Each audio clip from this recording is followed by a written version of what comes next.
Welcome back. आप देख रहे हैं बनो अपना फाइनेंस मिनिस्टर। और चलिए अब आपकी वसीयत बनवाते हैं। आप सोच रहे हैं कि ये काम क्यों किया जा रहा है, तो आपको बता देते हैं। आपकी वसीयत आपके लिए बहुत जरूरी है, क्योंकि आप जो जिंदगी भर की कमाई अब कर रहे हैं, निवेश भी कर रहे हैं, उसके बाद आपके बाद क्या होगा, ये पैसा किसको जाना है, ये आप ही को तय करना है। और वो तय करने का एक तरीका होता है। जायदाद जो है, अगर आपको लग रही है कि अगर बहुत ज्यादा कमा लेंगे, बना लेंगे तभी वसीयत होगी, तो ऐसा कुछ नहीं है। छोटी छोटी चीजों का भी, छोटे छोटे एसेट्स के लिए भी आपके पास वसीयत होना आज की तारीख में बहुत जरूरी है। विष्णु चुंडी फाउंडर जो है आसान विल के, मेरे साथ जुड़ गए हैं। विष्णु, आपका बहुत बहुत स्वागत है इस खास पेशकश में। और मुझे तो प्रोबेट पर बात करनी है आज आपके साथ शो में, लेकिन चलिए उससे पहले एक छोटा सा बैकग्राउंडर लोगों को जो ये सोचते हैं कि वसीयत जरूरी नहीं है हमारे लिए, क्यों जरूरी है, विष्णु? जी नमस्ते। वसीयत इसलिए जरूरी है क्योंकि जो हमारे भारत के जो इनहेरिटेंस लॉज है वो डिसाइड करते हैं कि अगर आपने वसीयत नहीं लिखा तो किसको उत्तराधिकारी कौन है और किसको आपका जो मेहनत भरा कमाई है वो जाएगा।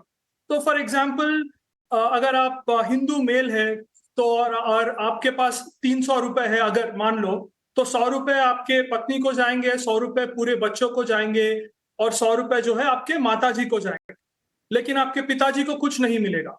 ये डिफॉल्ट जो लॉ बोलते हैं वो इसका फ्लो चार्ट है। अगर आप वसीयत लिखेंगे तब आप अपने पिताजी के लिए भी कुछ छोड़ सकते हैं। ये एक छोटा सा सिंपल एग्जांपल मैंने दे दिया क्यों वसीयत इंपॉर्टेंट है हर इंसान के लिए। और ये बदलता जाएगा। अगर हिंदू स्त्री है तो उनके लिए अलग रूल है, हिंदू पुरुष है अलग रूल है, क्रिश्चियन है तो अलग रूल है।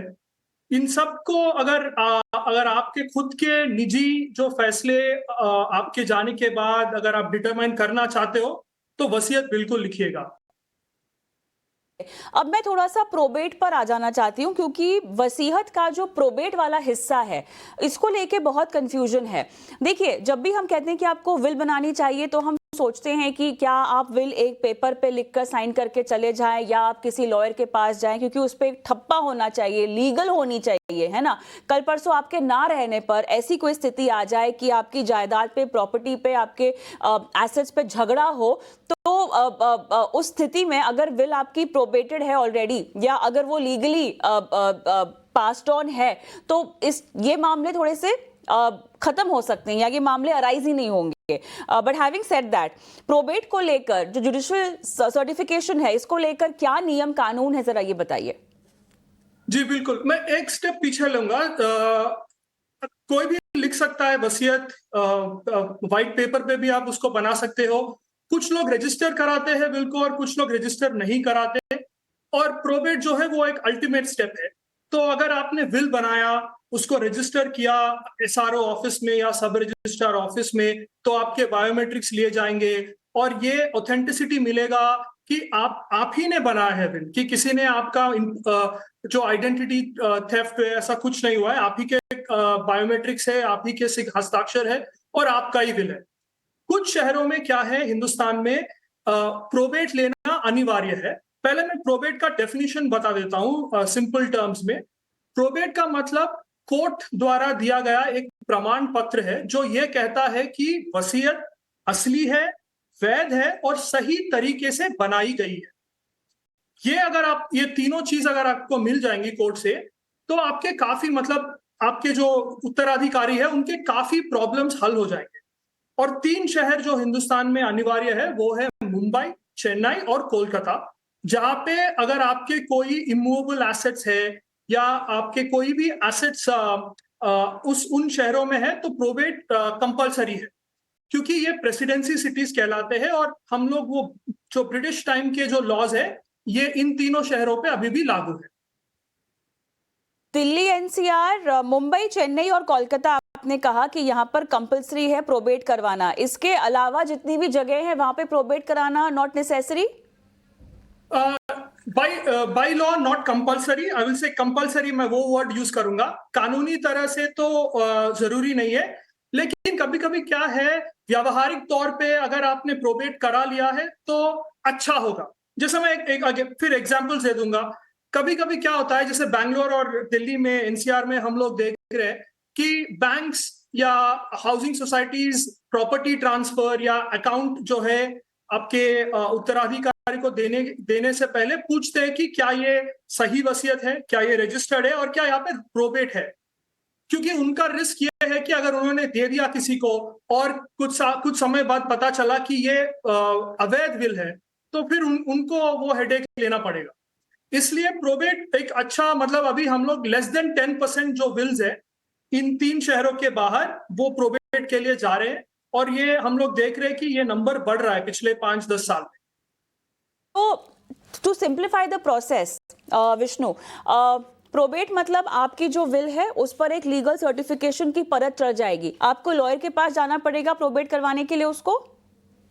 हाँ, लॉयर के पास जा सकते हैं, या आप खुद भी मतलब कोर्ट में आप एक याचिका ड्राफ्ट करते हैं और ओरिजिनल विल आपको सबमिट करना पड़ेगा। और जो ओरिजिनल विटनेसेस है जिन्होंने वो विल का विटनेस टेस्टिफाई किया था, उनको कभी कभी कोर्ट बुला सकता है, और कुछ 6 या 9 महीने के बाद आपको वो सर्टिफिकेट मिल जाएगी कोर्ट से कि ये विल जो है, ये वसीयत जो है, ये ऑथेंटिक है और ये वैध है। जो जगह आपने बताई है वहां पे प्रोबेट करना बहुत जरूरी है, लेकिन अब किन किन सूरतों में मुझे जो है विल को प्रोबेट करवाना होगा, क्या क्या कंडीशंस होती हैं?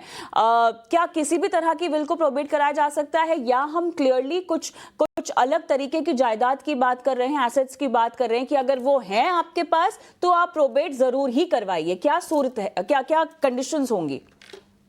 तो जैसे कंडीशंस, मैं बोलूंगा कि इन चीजों में या इन सूरत हाल में आपको प्रोबेट कंपलसरी करवाना है। जैसे मैंने बोला, अगर आपके पास मुंबई, चेन्नई और कोलकाता में अचल संपत्ति है तो लाजमी है आपको प्रोबेट करवाना है। अगर आपके पास कई उत्तराधिकारी है और आपको लगता है कि फ्यूचर में विवाद का संभावना है कि किसी को कोई प्रॉब्लम हो सकती है, तभी भी आप प्रोबेट करवा सकते हो। और हमने कुछ कभी कभी देखा है कि कुछ लोग वसीयत में कोई फैमिली मेंबर्स को या उत्तराधिकारी को जानबूझकर वसीयत में शामिल नहीं करते। कोई भी रीजन हो सकता है, उनका पर्सनल रीजन। तब क्या है, फिर विवाद होने का संभावना है, तो इसीलिए वो भी एक प्रोबेट के लिए एक अच्छा कारण है बनाने के लिए। और अगर आपने बैंक खातों में कोई नॉमिनी नहीं लिखा है तो वो भी बहुत कंफ्यूजन क्रिएट कर देता है, क्योंकि ज्यादा उत्तराधिकारी हो जाएंगे, तो वो भी एक अच्छा कारण है। और अगर आपकी संपत्ति जो है कई राज्यों में है, जैसे हिंदुस्तान में कुछ आपका बॉम्बे में है, कुछ दिल्ली में है और कुछ हैदराबाद में है, तो तब भी आपको प्रोबेट करना एक कॉन्फिडेंस देता है कि बाद में फ्यूचर में आपके उत्तराधिकारी को कोई मसला नहीं हो। और अगर आप एनआरआई है, हाई नेटवर्थ इंडिविजुअल है, या कोई बिजनेस फैमिली है जो एसेट्स जो है आपके शेयर्स के उसमें रूप में भी है, तभी भी आपको प्रोबेट का फायदा हो सकता है। अब मुझे ये बताइएगा, आप अब जो प्रोबेट आप जो करवा रहे हैं इसके लिए कोई चार्जेस वगैरह जो लगते हो, जो आपको देने पड़ते हो? हाँ, इसके चार्जेस एक्चुअली वो शहर के ऊपर डिपेंडेंट होते हैं, नॉमिनली होते हैं जितने, मतलब लॉयर का जो फीस है याचिका दरखास्त करने के लिए, और उसके बाद कोर्ट का जो फीस है वो हर शहर पे डिपेंड होता है। वो कुछ मतलब 10,000 से लेके 75,000 तक भी जा सकता है। अच्छा, देखिए, जहाँ तक इमूवेबल प्रॉपर्टी की बात है, विष्णु, आप भी जानते होंगे बहुत सारे ऐसे एनआरआईज हैं जो प्रॉपर्टीज यहाँ पर खरीद कर इन्वेस्टमेंट के नाम पर रखते हैं। अब उनके लिए इस तरह की प्रोबेट करना कितना ज़रूरी होगा? अगर कराते भी हैं तो कोई स्पेसिफिक क्लॉज जो उनको रखना हो, बिकॉज नॉट नेसेसरी कि आप पूरी कार्रवाई के दौरान देश में रहें, हो सकता है आप विदेश में रहना चाहते हो, लेकिन अगर आपके पास वो विल है जहां पे प्रोबेट हो चुका है, तो क्या प्रक्रिया अलग हो जाती होगी एनआरआईज के लिए? अगर आपके पास रजिस्टर्ड विल है जिसका आपके पास प्रोबेट मिल चुका है सर्टिफिकेट, तो आपकी मतलब बहुत सिंपल हो गई एसेट ट्रांसफर। तो फिर से हम लोग एग्जांपल ले लेते हैं।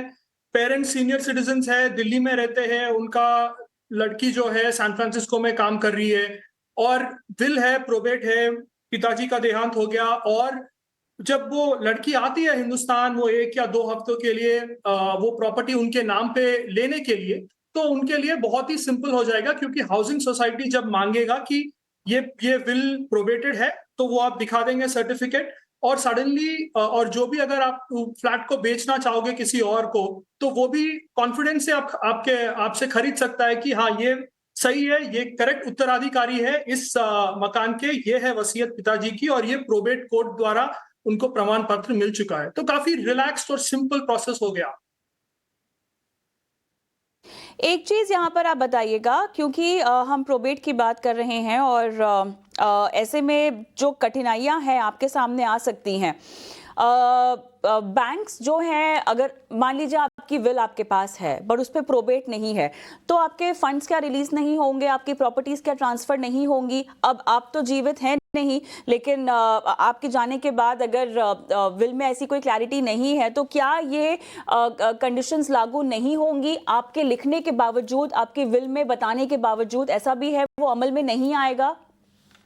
ये हम 100% श्योरिटी से नहीं कह सकते कि अमल में नहीं आएगा, लेकिन डिले हो सकता है, क्योंकि जो हम देख रहे हैं अभी, अगर विल रजिस्टर्ड नहीं है और प्रोबेटेड भी नहीं है, तो जैसे अगर आप सोच लो, आप वो बैंक मैनेजर हो जिसके पास ये एफडी है, और अगर आप क्यों रिस्क लेना चाहोगे कि एक उत्तराधिकारी को जो भी पहले आता है उनको आपने वो एफडी दे दिया, फिक्स डिपॉजिट, फिर बाद में 1-2 साल के बाद अगर और भी उत्तराधिकारी है और भी वसीयत है, क्योंकि वसीयत इंसान अपने जिंदगी में बहुत बना सकता है, एक ही नहीं है, जो लास्ट में बनाया गया है वही वैध है और कानूनी तरीके से लागू है। तो इसीलिए रजिस्टर्ड, जहाँ पे टाइम स्टैंप होगा, एसआरओ ऑफिस में बायोमेट्रिक है, वो आधा हेडेक आपको निकाल देगा।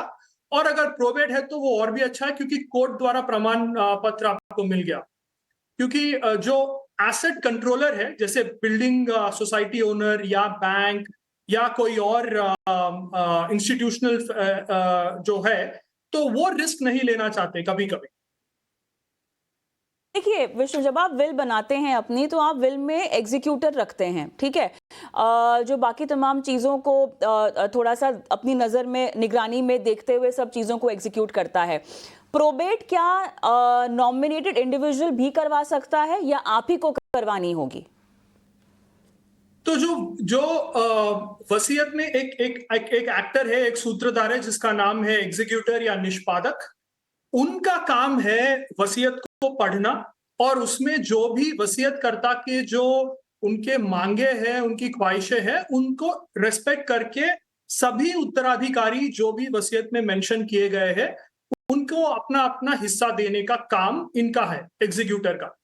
तो जब प्रोबेट सर्टिफिकेट मिलता है और प्रमाण पत्र मिलता है, तो एग्जीक्यूटर के पास एक तरह का कानूनी वैधता और एक शक्ति उनको मिल जाती है कि हाँ, मेरे पास ओरिजिनल विल है, कोर्ट ने मुझे प्रमाण पत्र दे दिया, अभी बच्चे या जो भी उत्तराधिकारी है वो मना नहीं कर सकते, वो लड़ नहीं सकते। तो जो फैमिली मेंबर्स है, उनको थोड़ा जल्दी से उनके जो गुजर चुके पिताजी या माताजी के जो एसेट्स है, वो उनके नाम जल्दी हो सकते हैं। ऑलराइट, चलिए, तो आपकी विल में प्रोबेट कराना क्यों ज़रूरी है और इसके क्या-क्या एस्पेक्ट्स हैं, काफ़ी आसान भाषा में विष्णु ने समझाया। बहुत-बहुत धन्यवाद हमेशा हमारी पेशकश में शिरकत करने के लिए, समय देने के लिए और ये जो पेचीदा मुद्दे हैं ये समझाने के लिए दर्शकों को। विष्णु, बहुत-बहुत धन्यवाद आपका। धन्यवाद। ऑलराइट, चलिए, वक्त हो गया है छोटे से ब्रेक का और